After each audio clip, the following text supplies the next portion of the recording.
Hello, and welcome back to For the Penguins. I am your host, Micaela Mligota. Thank you so much for listening. So, last episode we talked with Mike Yale about being a data science consultant. He helps utilities prepare the grid for clean energy. So, if that is of interest to you, feel free to check that out. This week, we talked with Hester Vanacker about sustainable fashion. This was honestly the hardest episode to edit because we talked for so long about so many amazing topics. So, not only are we going to discuss trending topics like fast fashion, but we're going to talk more about what we can do as consumers to support the sustainable fashion industry. So, please sit back, relax, and enjoy.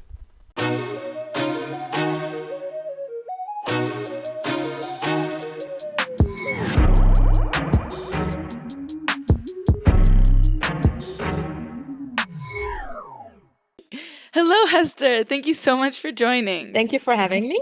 I'm so excited that you're here. I know that you're a durability officer at Kering, but please go ahead and introduce yourself. Who are you and why are you here? So, my name is Hester Vanacker. I am Belgian, but I've been living in Paris for almost 3 years now. I came here for my master degree, and I'm currently doing my end of master's internship, like you just mentioned, at Kering, with the title of durability officer. It's a very fancy title. But basically, I'm working within the team that's focusing on circularity.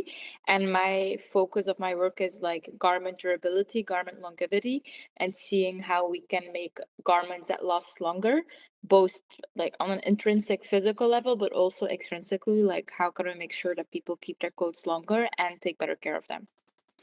Okay, so when you say that you're trying to make the clothes last longer, are you talking about upcycling? Are you talking about reusing them in different forms apart from clothes? Like, can you talk a bit more about that?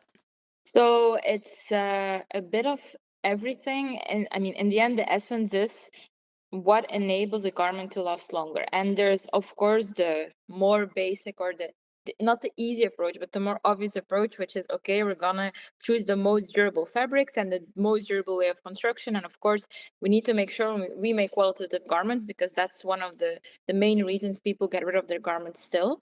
But then still, there are so many garments that are being disposed of that are actually still in a perfect condition. So the question with those ones is like, why do people throw them away, or why do people do not want to wear them anymore, even with the price tag still on? So there's also obviously other indicators to take into consideration. For example, society, fashion trends that change, overconsumption, the pressure of buying more and more and more, and never really being satisfied what we have, which then altogether makes it a very complex but also a very interesting topic because it has so many different dimensions. So, what is Kering? Like, what type of company is it, and how does being a durability officer go into like their company's morals or values?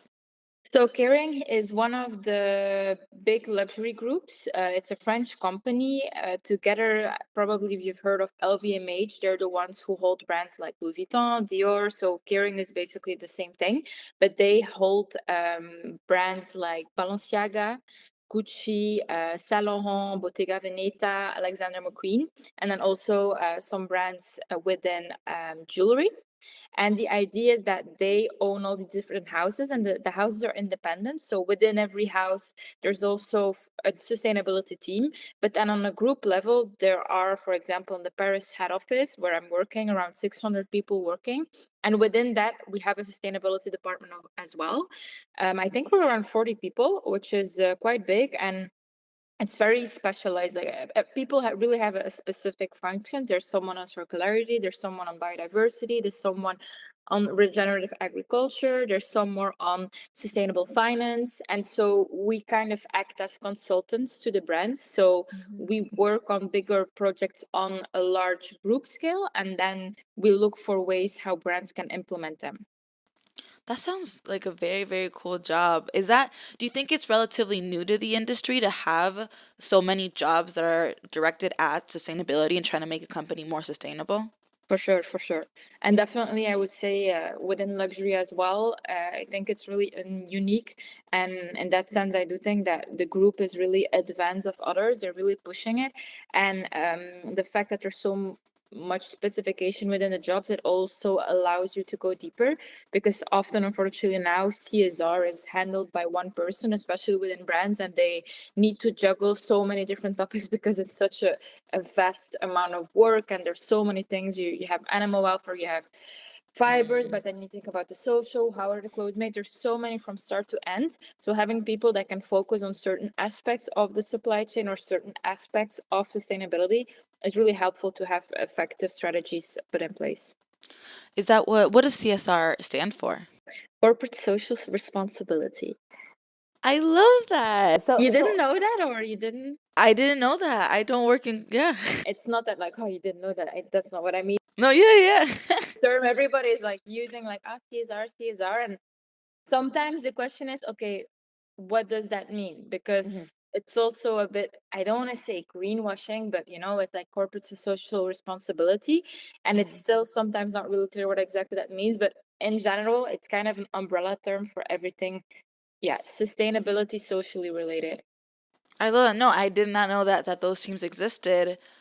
It sounds like this should have always been a CSR department in all clothing brands, especially luxury clothing brands. Is that true? Has it been going on for a while, or is it a new department? At Kering, it's not a new department at all. I think the head of the department has arrived 12 years ago. And before, I think they're already active.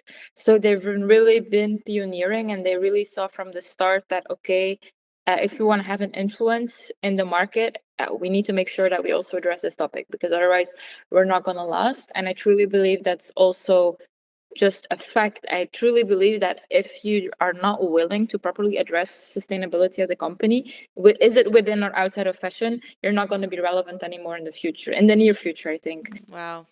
And I hope that will be the case, because I'm sorry, at this point, we're 2023. If you're not addressing sustainability, like. I love that. No, and I agree, and I think a lot of companies are being forced to make that move because our generation, even younger generations, they're like, enough. We don't want this anymore. Exactly.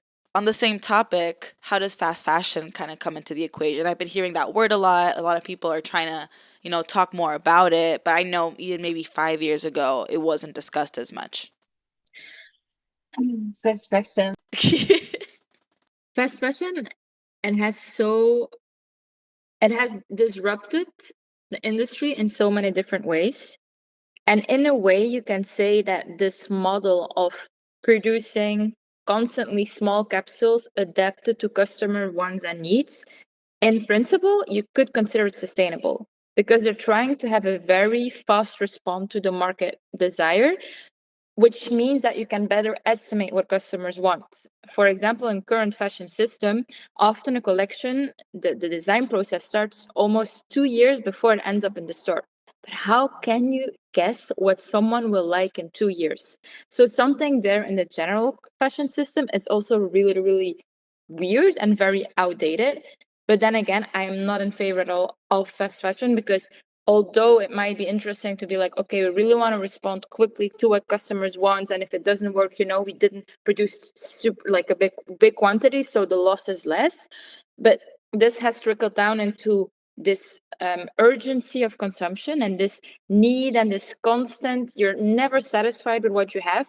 And even worse for me than fast fashion is the ultra fast fashion. It's like the Shein or the Boohoo or the Pretty Little Thing, who moves even faster than that. And Shein is, I think, every day putting 6,000 references online. 6,000. So at that point, are they still trying to predict trends, or are they just trying to mass produce? Yes, they're still trying to predict trends, in the sense like, oh, we saw this and this was trending on Instagram. They take a picture from Instagram and they're like, oh yeah, this kind of sweater, let's see it. They always want to be part of the trend and make sure they sell something. But of course, this is mass production, and you cannot just say like, oh yeah, we're doing small quantities, because they're making so many different things that together you have these tons and tons and tons of clothes that are produced that nobody needs. So these companies, the thing that is tempting about them is that their clothes is so cheap. So even though they're mass producing and they're doing all these things, the argument against sustainable clothes in general is that it's too expensive and that fast fashion is very cheap. Do you think that is the case, or is there a possibility of trying to be sustainable, not caving into fast fashion, but still be on a budget? I think it's a combination of both. I think it's a shame that in some ways sustainability is becoming kind of a thing for the elite, and it shouldn't be. That it's something that only people can afford who have higher incomes, and it shouldn't be discriminatory, because that's not the point at all. Sustainability is also about being accessible, especially in my opinion. So overcharging people because it's organic cotton, you know, It's, I think there's just also the fact that people have lost the notion of and of what the value of garments is, and they expect things to be so cheap that they don't take into consideration, if I pay $5 or €5 for a t-shirt, I mean, that's not possible. If you think that the cotton has to be grown, spin, woven, fabric has to be made, dye, it has to be cut, sewn, sold in store. Who and how and what kind of margin is being made, and over that whole long process? So I think that there are ways to be sustainable in fashion and not have to pay super expensive garments. You can, first of all, the most sustainable garment is the one that you already have. So looking in your wardrobe and looking at your garments in a different way. Also thrifting, sharing, swapping, and then also just considering, okay, instead of buying 2 coats a year, I buy one, and it's the price of those 2 coats I would have bought, but it's better quality, and I'm gonna keep it for longer. And I've been buying way less clothes, and I make a lot of things myself, but by buying one, for example, good piece of a coat, for example, a year, and always a different type, after a few years, you have 3 or 4 qualities of clothes that are different and that you can interchange. So it's about slowing down, I would say. Because you mentioned too that some of these items of clothing are getting thrown away with the price tag on. Where do those items of clothing go? So that is, I mean, it's one of my recent, topics I've been going deeper into. So there's actually currently, I could say, a waste crisis when it comes to clothing, because due to the overconsumption in the global north, a lot of people have too many clothes, and they think like, okay, I don't need this anymore. I don't want this anymore. I'm going to donate it. Someone else can use it. But unfortunately, this kind of good deed that you're doing, like I'm doing something good by donating clothes, it's a myth. It's not the truth, because those clothes, the best of them are kept locally, for example, in France, in Belgium, the USA, and I mean, Goodwill or Salvation Army or Oxfam and so on. And then all the rest is being sorted and being shipped all over the world. And unfortunately, most of those garments are currently arriving in the global south. And this is actually really devastating, because it's just killing communities, literally, the people, but also just environment, because so many garments arrive, so many low quality garments that are often not washed, stained, broken, just, to be honest, disgusting. And people buy bales over there, they try to resell it, but because the quality is going down, they're in debt, and they're really trapped in a vicious circle of an ongoing speed of imports, that they have to keep going and going and going, and they don't see any way out. So yes, it's really a very, very, very big issue, and you could actually call it waste colonialism. I like that term. Mm. So I know that you were just in Ghana, and that's where you're getting a lot of your experience with, right? With the Or Foundation. Can you talk a bit more about how you got that opportunity and what it brought to you, or what it made you feel? So I got to know the foundation through a podcast on sustainability, a different one. And they did an episode, and she was telling the story, the founder, Liz Ricketts, about the KIA woman who carry those bales of garments. They carry like 50 kg on their head, while they maybe weigh 40 kg, babies on their back, they die. And I remember I was in my apartment listening to this. I was, but what is going on? Like, what is this? So I started doing research, and last year I wanted to go there, but then it didn't work out, and I didn't want to force it as well. So I just told myself, one day I'll get there. And then through my school, so I did my master, but I was also doing scientific research. And one of the topics that kind of like mixed in with that, I mean, I was working on durability. That's also why I'm doing my internship in it now. And the lack of durability was a topic that interests me a lot. And what happens, like you just said, with those garments. So to continue my research, I was able to go to Ghana last week and visit the foundation. And it was a life-changing experience. First of all, the foundation was super nice. They really welcomed us, and they took us along on the market where all the garments are sold, and they introduced them to friends of the foundation. And then throughout the whole week, we were able to talk to people and to really try to understand the situation, although it's so difficult and so big. And it's a super big topic, but then it's also super personal, because you get to know individuals who live in the market and who do this every day. And which is what is actually incredible, is that because of all these garments that come in, they've developed, I mean, under pressure, this agility to deal with them. And there are so many amazing designers and upcyclers and tailors, and really craftsmanship has been developed to, okay, I get this disgusting polo from the US in a size that fits like 3 Afro Ghanaians. I'm gonna cut it up, I'm gonna make it smaller, I'm gonna combine it with a different polo where the part, there's no stain, and I have a new one. And an individual is able to cut 500 polos a day and then together with an employee upcycle them. So it's incredible. It's actually a circular system, but they don't get any recognition. And the environment where they have to work in and infrastructure, it's not dignified, it's unsafe, and it's really not respecting the amazing things that they're doing on a daily basis. So I had no idea. I think that by donating the clothes that I don't want anymore, I am being sustainable. I am helping the upcycling process. But why do they end up all the way in Ghana? And why don't we have a similar system in the US where we try to, put polos together, put stuff together to make it reusable again? It's a very good question. It's a very difficult one to answer. I don't think I have the answer, but I think we can just trace it back to behavior that has been happening for centuries and centuries. And I mentioned before waste colonialism. Ghana, half of the garments they receive is from the UK, and they used to be a British colony. So, in Ghana, it started as a thing that you weren't allowed in schools during the colonial times, or in supermarkets or at work, if you weren't wearing proper wear, and proper is Western. So it started with this. People, I mean, garments that were donated, people were buying them there secondhand to be able to be part of society. And slowly but surely this became a really big business, and this became a business. And of course, as always with businesses and industries, people abuse it, and because of the ever increasing quantities and the ever decreasing quality, we ended up in the current catastrophe. No, oh, understood. Okay, no, that's very interesting. Thank you for sharing. No worries. So Hester has a blog for everyone that's listening. What's the name of your blog?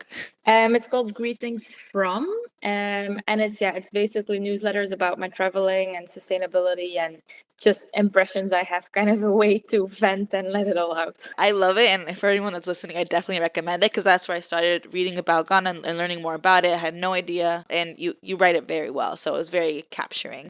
Thank you. So, can you talk a bit more now about your education? So, you said that you went to Paris to do your master's, and that's how you got your internship. What was the master's in? I did a master in international fashion and luxury management at Institut Français de la Mode. So it's, I would say, a bit like the Parsons you have in New York. It's kind of the same type of school in Paris. It's quite well known, and it's a very good school. So I did a 2-year master program there, and before I did my bachelor degree in Belgium. What was the bachelor's degree in? So I did a bachelor degree in fashion technology, which was a super, super interesting course because I really learned how a garment is made. So from the start, we had a lot of classes on like cotton, how it's woven, how it's dyed, and then how you transform that into a garment. So we were having pattern making classes, prototyping, really sewing garments on ourselves, and then also a part on like how do we commercialize it, how do we market it, and so on. So it was a super good basis because I feel it is so helpful in whatever job you do in the industry to at least understand how garments are made. And it really makes you better at your job. So yes, I really enjoyed it. It sounds like you knew what you wanted to do all the way like when you were in high school. What triggered that passion? What triggered my passion? I've been interested in fashion for a super long time. My mom told me when I was 3 or 4, she could already not tell me what to wear. I was just when we went to the store for like the new outfit, I was just going and I was just, Mom, I want this and that, and that's gonna be it. So she didn't even have to try. So it's always been something that really interested me as a way of expressing myself. And I would say like, oh, I want to be a fashion designer when I grow up. But then as so many people, I didn't really understand how many different type of jobs there actually are in the industry. So being a fashion designer always seemed as something unrealistic and something that's not a future path. But then I started looking into it more and more. And after high school, I always did economics and mathematics. And I just decided like, no, I really want to follow my passion and do I don't something. want to do math. No, I mean, I enjoyed math and economics, but I was like, I mean, you can like it, but to what point can you be passionate? I mean, I'm sure there's people who are passionate, but I wasn't me. I mean, I enjoyed it and I'm happy I did it, but then I just thought, okay, now you're 18, choose something that you want, and then within fashion, there's still so many opportunities. Even if you want to do maths, like you can do it. Fashion also You can needs do math. fashion maths. Yeah. Exactly.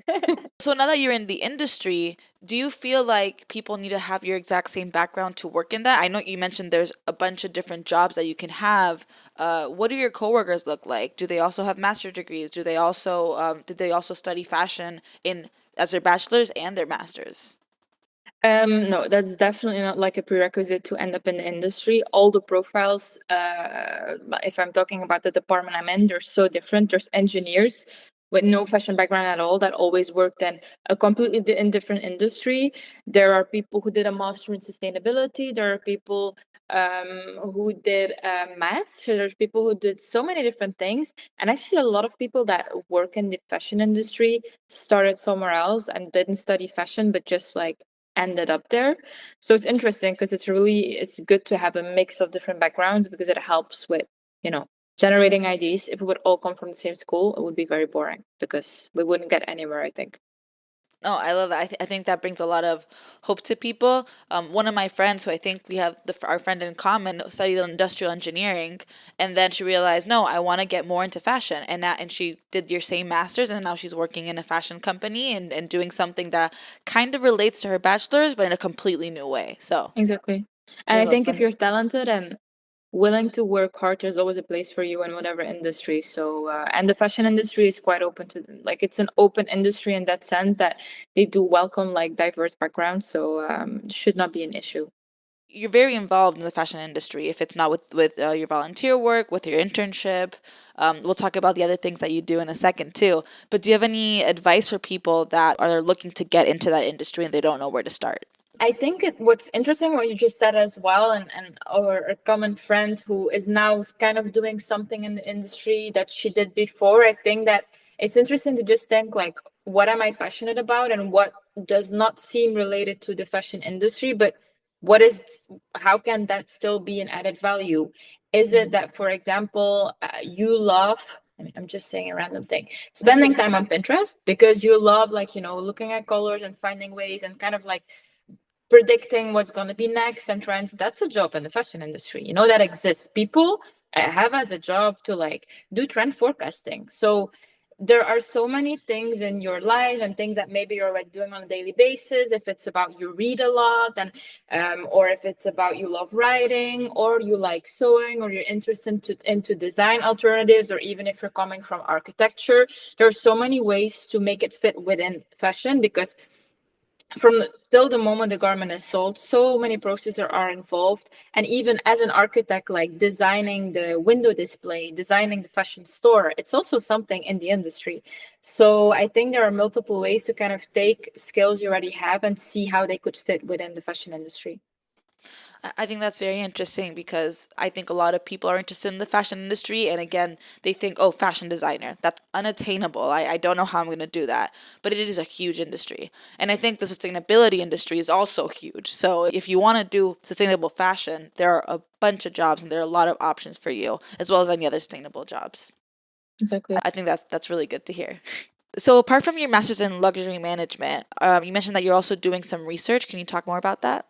Yes. So in my second year of my master's, I was talking to the sustainability teacher and I really wanted to go further and to really develop my knowledge on sustainability more. And together we started doing scientific research, which was something completely new for me, but was really interesting because it allows you to go into depth into a topic and also kind of create new knowledge. So my focus or my start focus was durability and the different dimensions of durability. So really trying to understand what does durability mean, what is written about it, how do people implement it within circular strategies, what are the different dimensions, physical, emotional, intrinsic, extrinsic. So there was so much to this topic. It's so weird because it's simple word, but then when you go more and more into depth, it's really, really interesting. And through that, I did an article, a first scientific article that I published in October. I'm super happy about, and actually, it's really been generating, very surprisingly, a lot of conversations within the industry. I've been contacted quite a lot by other brands or by industry players that have read the article, find it really interesting, or they use it also within all the work that they're doing currently in sustainability. So that's super, super nice. And then as a next step, I just submitted my second article. I took it a bit further, and I was okay. We have all these durability dimensions, but actually all this knowledge and all these perspectives that I've been looking at are knowledge created in the global north that have to comply with like a Western mindset. So it's interesting because doing the scientific research is about being critical about a topic, but also being critical about yourself. And as a researcher, and be like, Hester, you were so ignorant. Like you ignored so many parts and so many valid perspectives from the global south, and you just didn't include them. So it was after my trip and by going more into intersectional environmentalism and really understanding that there's so much more to it than what I previously looked into, that I really challenged these perspectives and also tried to see how do they fit in within a just circular transition.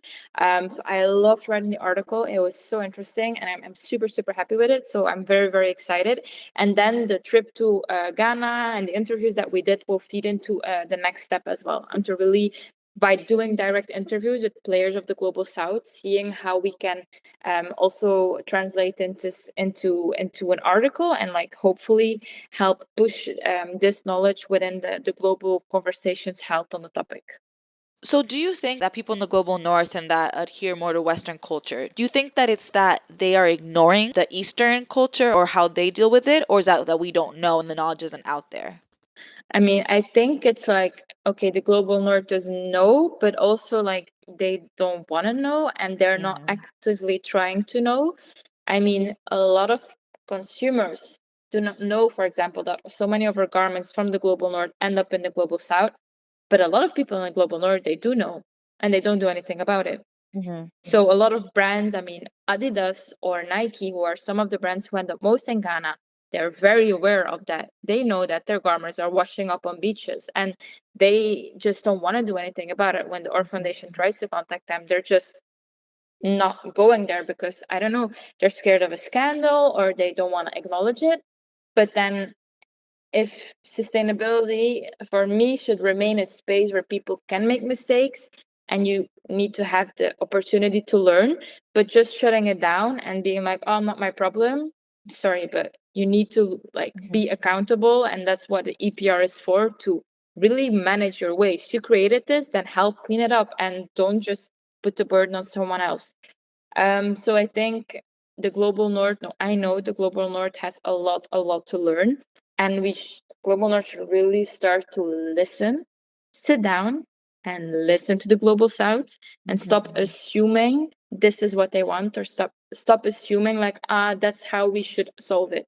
Ask them, what do they want? How do they see it? What do they need to change? That would already seems simple to sit down and listen, but that seems like a very huge step already.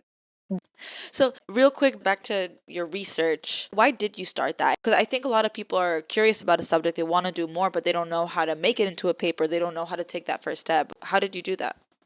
It was actually just a question from my teacher because she wanted to do a PhD, but then the person didn't do it in the end. And she just asked me, would you want to do like the pre-research to kind of see if there's something to do around durability? And I was like, yeah, I mean, I'm going to try. Let's see. Let's go. Let's do it. And I mean, 2 years later, I'm still doing it. And I learned so much on the process.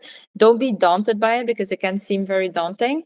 But just go step by step. And if there's a certain topic that captivates you, scientific research really offers you an opportunity to go into depth, and it really pushes you to read more and to make links that you wouldn't have thought of before. And there's actually quite a lot of online journals. And for example, the intersectional environmentalist movement by Leah Thomas, they offer a platform for young researchers who do work on sustainability, and you can just submit your article and it can get posted. The Slow Factory is doing the same. So it's actually interesting. More and more NGOs are also offering like a platform for members or for people to kind of show the work they're doing, because a lot of people are doing great research, and it should be more accessible than it is now. And it shouldn't be like this thing, that seems very, it's only for, I don't know, people with a certain IQ or whatever. That's not what it's like about. academia. Yeah, exactly. So I think that's an interesting, that's starting to, become more democratic, and also that more and more research is being done on fashion and sustainability within fashion. So you mentioned that there are other companies that are reaching out to you to find out more information about your first paper. How are they planning on implementing that? So in the moment, I mean, in France at least, but also in Europe, there's a lot of legislation coming up when it comes to sustainability, and the textile industry is really being like pointed at, as in like, okay, like this has been going on for too long. Fashion doesn't really know any legislation, and governments are really looking into ways of starting to implement this. And when it comes to durability, it's a very hot topic, because we're talking about testing, we're talking about certain garment scores, and like kind of labeling of the impacts of clothing, to make it more accessible to customers. So when they buy something, they know, okay, this is the impact of the garment. And that's why you can tell that within the industry, a lot of people are looking for answers. And then, because the topic is quite new, durability especially, and the scientific research, it's not so common within a fashion context. A lot of people are trying to get their answers and reach out and see, how can we work together? What do you understand under this? How can we implement this? I like this certain point, and I was thinking of doing it like this. So it's really like a back and forward, which makes it really interesting. Changing the world, Hester. This is awesome. I don't know, but I'll try. One scientific research paper by a time. That's the best you can do, and it's really, really good. So no, this is awesome. Thank you so much. So how important is government support to the sustainable fashion industry? I think it's extremely, extremely important, but we cannot wait for it. So I really think it should be apart customers. We really all have an impact to make. What I constantly do, I mean, I don't really buy clothes anymore, but like, you say this is organic cotton, where is the organic cotton from? And then the salesperson is like, "Ugh, why is she asking me this?" Or like, oh, it says it's like recycled. Yeah. It can be made again. You can tell they're like, okay. And I don't want to blame the salespeople, but the thing is that if there's 2 or 3 other people on a daily basis who ask that question, that salesperson will be like, enough. Like, I need to have a question. I'm gonna go to the sales manager, and the sales manager is gonna go to their sales manager and be like, we keep getting these questions about organic cotton. What do we answer? So that's one part. Companies in the end want to answer needs of the customers. So if we are more critical, if we push more for transparency and for honest sustainability, that's going to make a huge impact. But then legislation and companies, and the legislation that is put in place by governments should help accompany that sustainable transition, and it should give incentives for companies that are trying to do the right thing, because it often asks for extra investments. Solar energy, for example, you cannot just ask your supplier like, I want green energy, put solar panels. You can help your supplier build a long-lasting relationship and say to them, okay, we engage in a 10-year partnership, and we're going to help you with funding those solar panels. And that's how it should be. It should be this collaboration between all the actors in the supply chain, between the government, but also between the customers. Because we cannot just point a finger and be like, do green energy now. They're already under so much pressure, so they don't know what to do, but they also understand that they should evolve. So but then also if there's funding from the government that, you're incentivized for getting green energy, this all together makes sure that change is going to happen faster, and it's going to be more effective. I think part of the feeling that makes people that care about the environment overwhelmed is that they feel like they have no control over the situation. And I think this is a perfect example of you can create change. There are full CRM departments that I didn't even know existed, but I'm sure that started because people started asking questions. Exactly. And it's really like, as an individual, don't think that you cannot change anything. There's so much we can all do. And in the end, if you feel like politics are failing, vote with your money. And if you decide to stop buying Zara, I mean, That's one less of a customer for them. And if you choose to invest it in local brands or secondhand or other more responsible, and responsible can be a different meaning for everyone, that's already one step forward. I mean, many steps forward. So yes, I truly believe that everyone can make a difference. Okay, I love that. Okay, so I also know, and you can tell me more about this as well, but you founded a studio, is that correct? I think it's Head the Studio. Did I say that right? Yeah, here the studio. I started it, I think now I'm doing the math on how old I am already. Started it 6 years ago as a way to kind of express my creativity, and I just started kind of posting all the things I make because I love sewing, and a lot of the clothes I wear I make myself, or I do upcycling or I adapt, alter, etc., etc. And it's really nice actually, because I started it a bit as like, okay, I'm gonna just do this and see where it goes. But over the years, it has really evolved with me, and it has really also changed with me. And then more and more sustainability started to be integrating, and then also was making more things for other people. I started to do more bags, and I started to also just show, okay, like I went to this art exhibition and I like this inspiration. So I like that it's like super evolving with me. Also, I'm actually horrible with social media, so I think I spend like an average of 2 minutes on Instagram a week. Like really, That's very healthy. yes, I think it's healthy and it's very sustainable. But I don't want to put pressure. Like I need to post every now and then. I have periods I post more and periods I don't, and now there's a certain gap in what I've been posting, just because personally and also professionally I've been like making a lot of like progress and changing a lot. So I'm also kind of seeing where can I reposition Hey the Studio, and how can it kind of be adapted to again fit with what I'm currently doing. So yeah. So, what's the coolest thing, or maybe the thing that you're most proud of that you have done with Hit the Studio? I think I really liked the pop-up I did. I did like a pop-up studio last year. So I invited people into my studio, have my apartment. So and I just made a lot of bags, and all upcycled, all from vintage fabrics, all garments, or um, all things I already had, or dead stock. I always buy fabrics dead stock, which is like production leftovers from other brands. And then I just really made a cozy atmosphere in my apartment. I had some food and drinks. I invited just all my friends, and everybody just came. There was no pressure to buy. I'm sure a lot of people came for the free prosecco, but that's okay. I mean, I would too. And it was a great way to just show and like talk to people like I did this, and where's this fabric coming from, and from my, and so on and so on. And it was kind of a way to just connect with everyone, and they could see what I was doing. So I really liked the real life event and kind of like this community part, and finding the joy again in clothing and trying things on and being like, I love it, but actually I don't need it. I'm like, oh, if you don't need it, please don't buy it. Really this conscious way of consuming and talking about clothes. So yeah, that was really, really nice to do.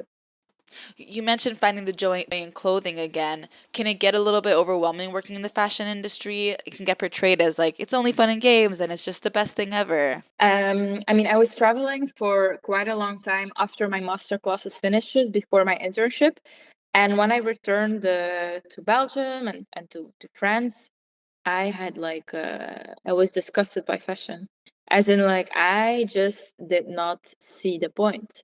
Because what is the point? I mean, I see the point, as in like personal expression and the joy, but it has become such a big industry that it seems so irrelevant if you think about other things that are going on in the world. And in that sense, I can be overwhelmed, and I can have a very anxious feeling when I think about all the stuff that exists in the world. So I cannot go into a fast fashion store because there's too many things, and it's piled and piled and piled. And if I stand in that store surrounded by so many clothes, and I start thinking about how many other of those stores exist, and in that same street, how many more stores there are, and how many more clothes there are everywhere, I just it blocks me. So in that sense, for me, like the size of it, that's really, really overwhelming. The size and also the waste, and on how many levels and at how many stages of the process resources are wasted. And that for me can be super, super overwhelming, and trying to figure out like, where am I in all of this and how can I make an impact?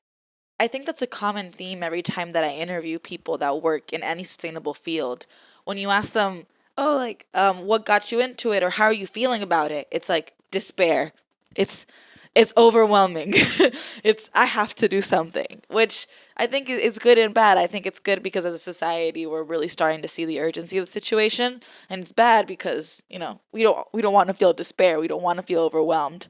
But I'm sure that doing things like Hey the Studio or just working in that field, doing volunteer work with the Orr Foundation, all those, I hope, make you feel a little bit better about where the world is going. And I think you mentioned even in your blog that it makes you feel hopeful that there are organizations like this that are working on it. Yeah.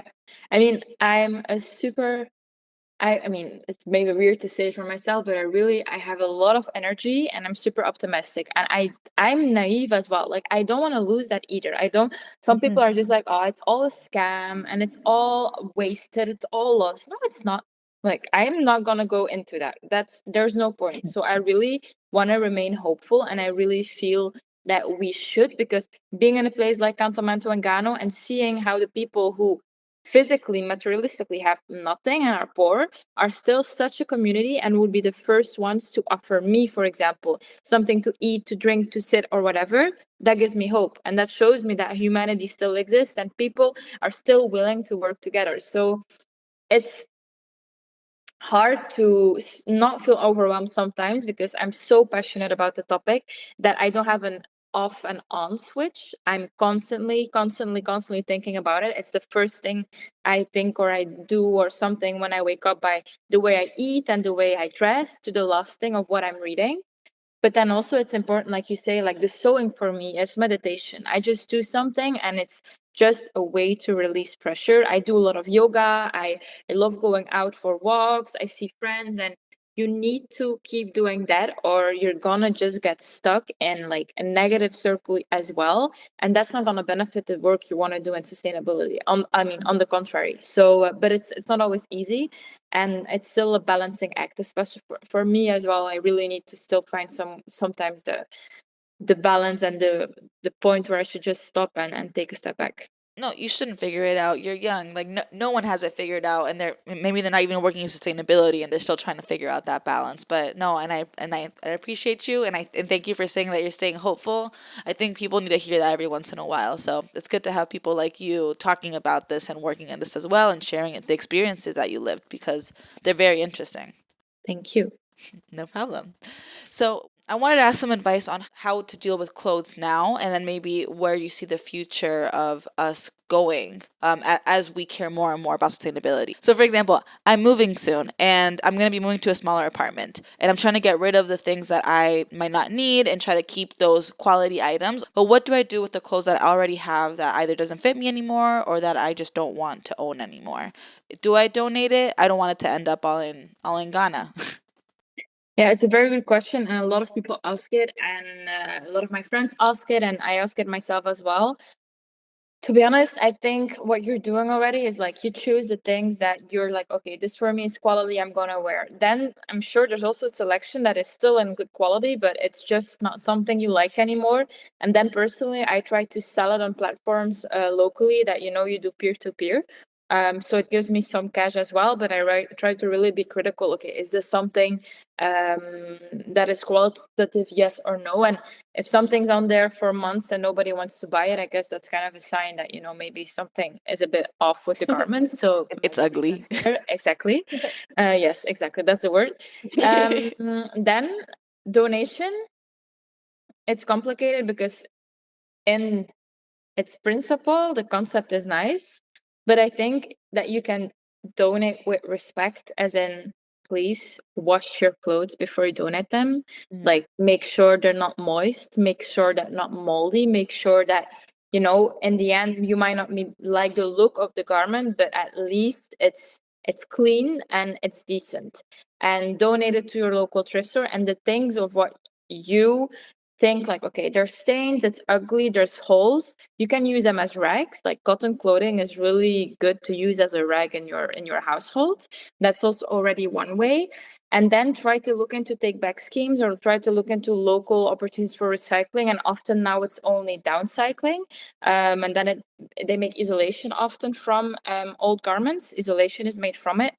And then I just recently read an article that people say hold on to them for a bit longer until better solutions of garment recycling exist, because at the moment there's a lot of innovation when it comes to garment recycling. So an old garment is recycled to make new garments. Like there's quite a lot of them in the US. Nucico, for example, Evernew, they already did some pilots with Adidas, with Stella McCartney.